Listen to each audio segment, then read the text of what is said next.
اب میں بہت ہی ادب و احترام کے ساتھ ہمارے اس کیمپس کے ہمارے بڑے بھائی بھی کہہ لیجیے اور سرپرست بھی ہیں اور ماشاءاللہ دین سے بھی وابستہ ہے اور ماشاءاللہ حافظ بھی ہیں، قاری بھی ہیں. دیکھیے کوئی چیز کہیں پرابلم نہیں ہے، حافظ بھی ہیں، قاری بھی ہیں اور بخوبی کیمپس میں اپنی خدمات کو انجام دے رہے ہیں. تو یہ کبھی نہیں ہوتا ہے کہ مدرسے سے پڑھیں گے تو ہم یہیں آپ پائلٹ بن جائیے، آپ کے اندر حوصلہ اور جذبہ ہونا چاہیے. تو بہت ہی ادب احترام کے ساتھ ہمارے کامران مانو ماڈل اسکول کے ٹیچر جناب حافظ قاری جہانگیر صاحب کو میں آواز دے رہا ہوں کہ سنائیں اور اپنی بات کریں.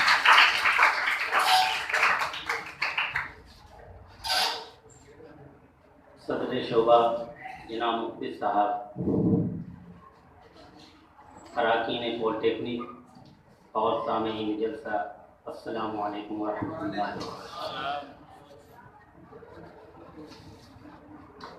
سب سے پہلے میں اپنے مشرف بھائی جناب عادل صاحب کا اس بات کے لیے شکریہ ادا کرنا چاہوں گا کہ انہوں نے اس ناچیز کو چوز کر کے حکم کے لیے چیز بنا دی. شکریہ.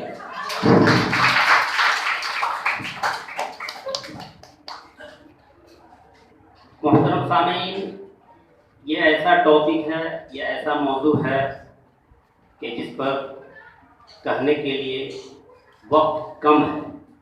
یہ بحث و مباحثہ کا ٹاپک ہے، ڈیبیٹ کا ٹاپک ہے. کم وقت میں لوگ اس پر رائے دیں، کچھ کہیں، یہ بہت مشکل ہے. محترم سامعین، جب میں مدرسے میں پڑھتا تھا تو ہمارے محلے کے گاؤں کے لوگ یہ سوچا کرتے تھے، سمجھتے تھے کہ اس کی انتہا، اس کی آخر کیا ہے. یہ کسی مدرسے کا امام بنے گا یا پھر کسی مسجد کا امام بنے گا یا کسی مدرسے میں پڑھائے گا یا آخر ایک کام بچتا ہے مچندین کا، یعنی چندہ وصول کرنے. ہمارے گاؤں میں دنیاوی علوم حاصل کرنے والے بیش بہا، ہمارے گھر میں، ہمارے خاندان میں IAS IPS ڈاکٹر انجینئر بھرمار. لیکن میرے والد صاحب کی دلی خواہش تھی کہ میں اپنے 5 بچوں میں سے ایک کو دینی تعلیم کے لیے چنوں، انتخاب کروں اور وہ بچہ میرا دینی تعلیم حاصل کرے. اس لیے انہوں نے میرا نام حافظ جہانگیر اکرم کے ساتھ انہوں نے پیدائشی کے وقت میں حافظ جوڑا.